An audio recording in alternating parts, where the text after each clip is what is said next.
Riwayat Imam Muslim, satu hari baginda Rasulullah ketika selesai memimpin jamaah sholat, Nabi berpesan kepada para sahabat untuk tidak pulang terlebih dahulu.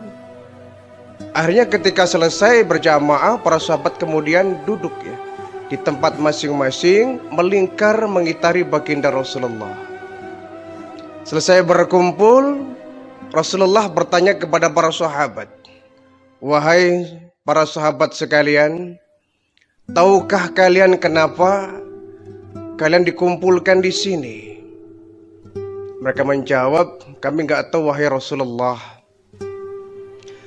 "Ingin aku ceritakan kepada kalian, aku memiliki satu sahabat bernama Tamim bin Aus. Tamim bin Aus ini adalah sahabat yang dulunya adalah pengikut ajaran Nasrani. Dia orang Nasrani, tetapi kemudian dia memeluk Islam setelah mengalami peristiwa yang begitu luar biasa." Peristiwa apa wahai baginda Rasulullah?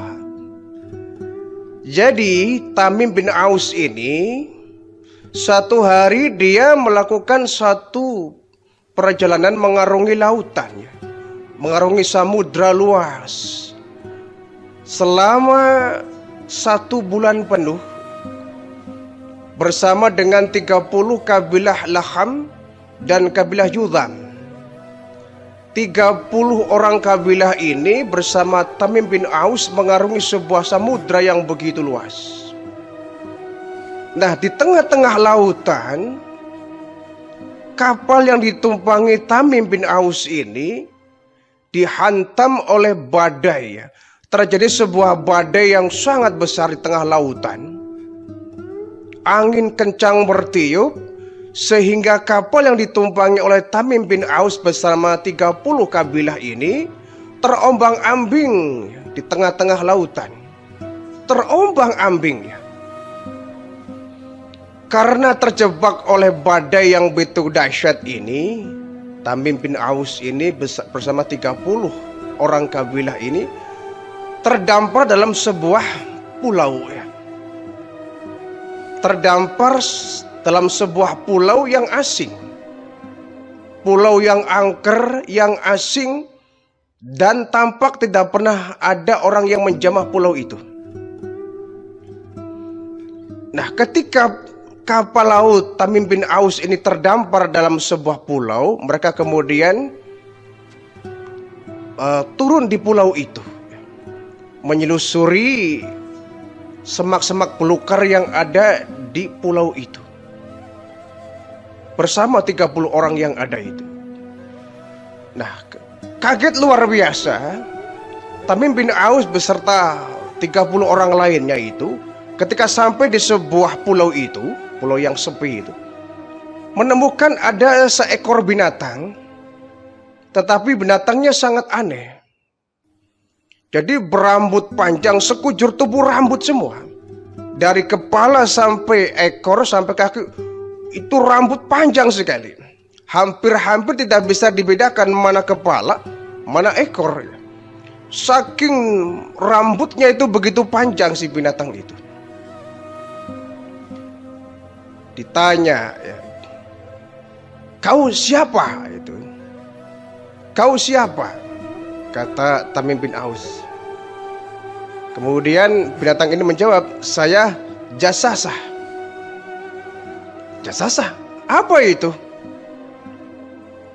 Nah, ini binatang ini bisa bicara ya. Nah, sebelum sempat menjawab pertanyaan dari Tamim bin Aus bahwa siapa binatang ini, nah, binatang ini kemudian menunjukkan ke satu tempat dengan kodenya gerakan badannya. Dia menunjukkan di satu tempat, ada di situ di sebuah pulau itu ada semacam tempat ibadah. Nah, orang-orang ini rombongan bersama Tamim bin Aus ini ditunjukkan pada sebuah tempat, semacam rumah-rumahan itu yang dipakai untuk ibadah. Nah, kemudian Tamim bin Aus ini penasaran, ini binatang aneh ditanya kok malah dia menunjukkan satu tempat. Akhirnya satu rombongan ini 30 orang bersama Tamim bin Aus ini menuju ke tempat yang ditunjuk oleh makhluk yang aneh ini, yang berambut panjang ini.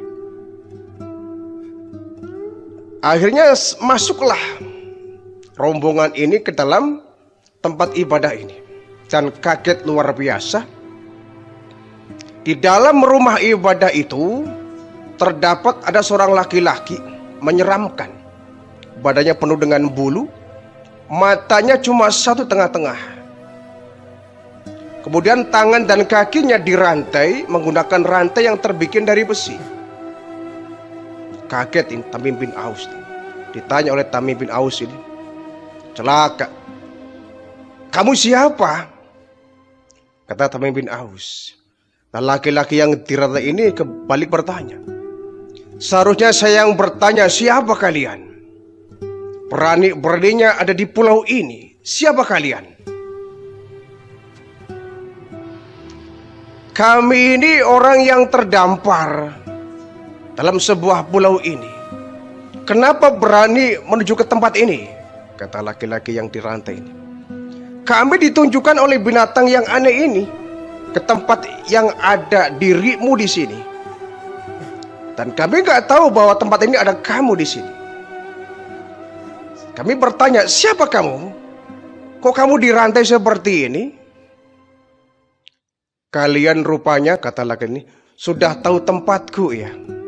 Kalian sudah menjamah tempat tinggalku ya. Saya bertanya, kamu ini siapa? Kata Tamim bin Aus ini. Nah, ini laki-laki ini bukan menjawab, malah balik bertanya. Sebelum aku jawab siapa saya sebenarnya, saya mau bertanya kepada kalian semua. Apakah pohon-pohon korma yang ada di semenanjung Arabia ini masih berbuah? Dijawab oleh Tamim bin Aus, ya tentu masih berbuah hingga saat ini. Oke, baik. Yang kedua, saya juga mau bertanya, apakah danau Tabariyah yang berada di Palestina itu masih berair? Tabariyah atau Tiberias ya, sebuah danau yang ada di kota Palestina. Apakah masih berair? Dijawab oleh Tamim bin Aus, oh pasti, tentu masih berair. Oke. Yang ketiga, aku juga mau bertanya, apakah mata air Zuhar di Suriah itu masih mengalir air digunakan para petani? Ya tentu masih ya. Itu Zuhar ini sebuah sungai yang mengalir yang berasal dari Tabariyah ya, sebuah danau yang begitu dalam dan luas penuh dengan air yang mengalir air lewat Tabariyah, sebuah sungai yang sampai kepada wilayah Suriah. Jadi para petani yang ada di Suriah itu bisa bertani jasa dari Zuhar ya, sebuah sungai yang mengalir dari danau Tabariyah. Jadi apa mata air Zuhar ini masih mengalir digunakan oleh para petani? Tamim bin Aus menjawab, oh iya, tentu masih mengalir. Baik. Yang terakhir saya bertanya, apakah Nabi Ummiyin itu masih ada di kota Arab? Apakah diperangi oleh orang-orang Arab? Oh tentu ya. Nabi Ummiyin Muhammad itu masih berada di Arab dan mereka banyak diperangi oleh orang-orang Arab. Oh itu iya. Sekarang saya mau bertanya kepada kamu, kenapa kau nanya danau Tabariyah? Kau nanya mata air Zuhar? Kau nanya apakah di Mekah itu kurma masih berbuah? Apakah Nabi Ummiyin masih ada? Siapa kau sebenarnya? Hanya dia menjawab, kalian perlu tahu siapa saya? Iya, saya adalah Dajjal. Dajjal? Iya, saya Dajjal. Dan tidak ada tempat yang tidak akan kunjungi ya. Tidak akan ada tempat yang tidak akan aku kunjungi kecuali Mekah dan Thayyibah. Seluruh wilayah di permukaan bumi ini pasti akan aku kunjungi kecuali Mekah. Setiap kali aku datang ke Mekah, pasti aku dihadang oleh para malaikat. Karena Mekah ini daerah yang suci, tempatnya para nabi, nabi ummiyin, sehingga aku tidak diperkenankan untuk masuk ke wilayah Mekah. Aku dicegat oleh para malaikat. Tapi seluruh permukaan bumi tidak ada yang tidak akan aku kunjungi, pasti aku kunjungi. Nah, akhirnya mendengar pernyataan dari Dajjal ini, Tamim bin Aus kemudian bertobat kepada Allah. Kemudian dia pun ketika pulang langsung menghadap baginda Rasulullah, menceritakan pengalamannya bertemu Dajjal.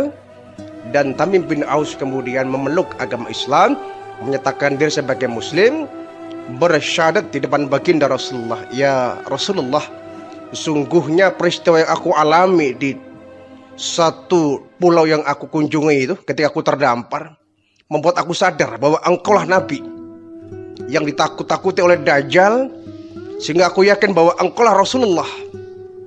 Aku nyatakan diri, asyhadu an la ilaha illallah wa asyhadu anna Muhammadar Rasulullah. Tamim bin Aus ini kemudian masuk Islam karena bertemu dengan sang Dajjal. Ini peristiwa yang kemudian menyebabkan Tamim bin Aus yang semula memeluk agama Nasrani kemudian menjadi pengikut baginda Rasulullah sallallahu alaihi wasallam. Hanya saja Tamim bin Aus ini tidak tinggal bersama para sahabat di Madinah, tapi dia kembali ke kampung halamannya di Palestina, ya. Kemudian dia menyebarkan Islam di sana. Bahwa yang namanya Dajjal ini kan satu makhluk yang pasti akan turunnya, terutama menjelang tibanya hari kiamat. Akan muncul Dajjal yang tugasnya menyesatkan banyak orang yang beriman.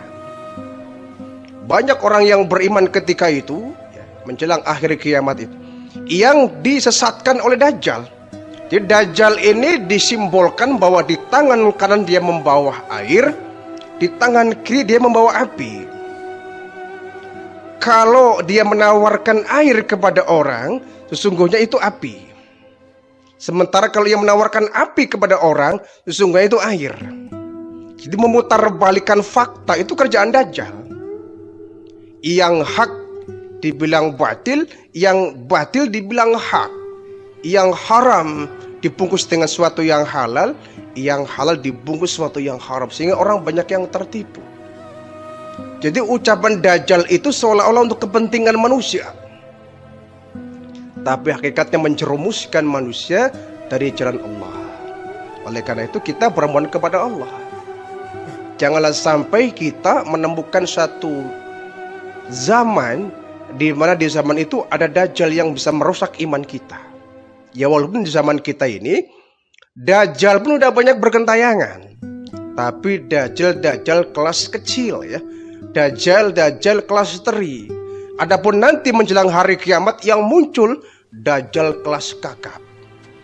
Jadi Dajjal yang ditemukan oleh Tamim bin Aus ini termasuk Dajjal kelas kakap yang masih dirantai di sebuah pulau, ya. Wallahu a'lam bishawab, ya. Apakah dia yang akan muncul di akhir zaman nanti? Satu hal yang jelas bahwa tanda-tanda akhir zaman mendekati hari kiamat adalah munculnya Dajjal yang bisa menyesatkan seluruh orang-orang yang beriman. Oleh karena itu kita bermohon kepada Allah, ya, jangan sampai kita termasuk orang yang terkena fitnah Dajjal. Dengan kita memperbarui ketakwaan kita, iman kita, melalui kita mengucapkan 2 kalimat syahadat yang dibuktikan dengan melaksanakan ibadah. Dengan kita banyak bersyahadat, bersolawat dan beribadah, ya, meneguhkan iman kita, meneguhkan akidah kita kepada Allah, insya Allah kita memiliki pegangan yang kuat sehingga nggak akan mudah dilecehkan, ya, digelincirkan oleh Dajjal laknatullah ini.